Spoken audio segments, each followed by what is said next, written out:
एक जमाने की बात है।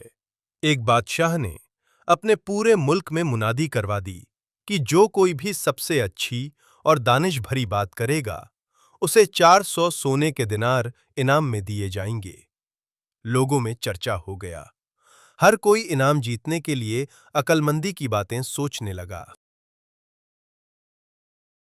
एक दिन बादशाह भेष बदलकर अपनी आवाम का हाल जानने निकला। चलते चलते वो एक जैतून के बाग में पहुंच गया। वहां उसने देखा कि एक 90 साल की बूढ़ी औरत झुकी हुई जैतून के छोटे पौधे लगा रही है।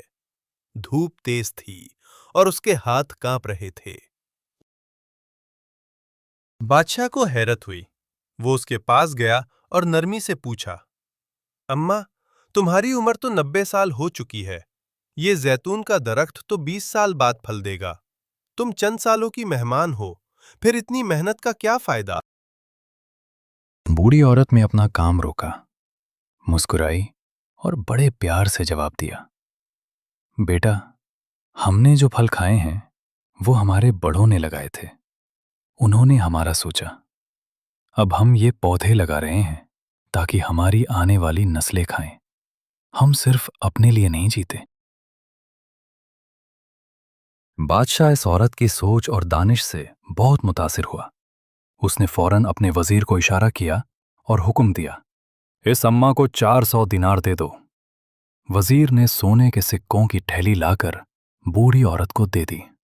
सिक्के हाथ में आते ही बूढ़ी औरत के चेहरे पर मुस्कुराहट फैल गई। बादशाह ने पूछा, अम्मा, अब क्यों मुस्कुरा रही हो? वो बोली, बादशाह सलामत, लोग कहते हैं कि ये दरख्त 20 साल बाद फल देते हैं, मगर देखो, मेरे दरख्त ने तो मुझे आज ही फल दे दिया। ये इनाम ही मेरे पौधे का पहला फल है। ये सुनकर बादशाह खिलखिलाकर हंस पड़ा। वो उसकी हाजिर जवाबी से और खुश हुआ। उसने दोबारा हुक्म दिया, इसे मजीद 400 दिनार और दो। जब बूढ़ी औरत को दोबारा सिक्के मिले तो वो फिर मुस्कुरा दी। बादशाह को तजस्सुस हुआ। उसने पूछा, अम्मा, अब क्यों हंस रही हो? बूढ़ी औरत ने बड़े इत्मीनान से कहा, हुजूर, दुनिया जानती है कि जैतून का दरख्त साल में सिर्फ एक बार फल देता है, लेकिन मेरे दरख्त ने तो आज एक ही दिन में 2 बार फल दे दिया।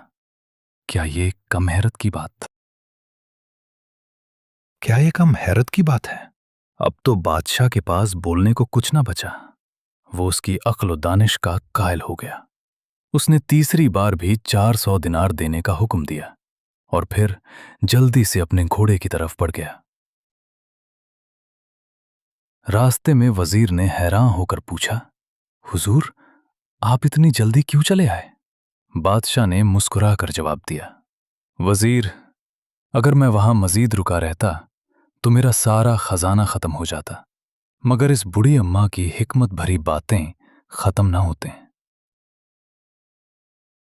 हकीकत यही है कि अच्छी बात और नर्म लहजा तलवार से ज्यादा तेज होता है। एक दानिश भरा जुमला बादशाहों को भी झुका देता है और दुश्मन को दोस्त बना देता है। दौलत से आप महल खरीद सकते हैं, मगर दिलों को जीतने के लिए सिर्फ अच्छे अल्फाज ही काफी होते हैं। अच्छी बातें दुनिया में दोस्त बढ़ाती हैं और आखिरत में अजर का सबब बनती हैं। वीडियो पसंद आई हो तो अपने दोस्तों के साथ शेयर कीजिए।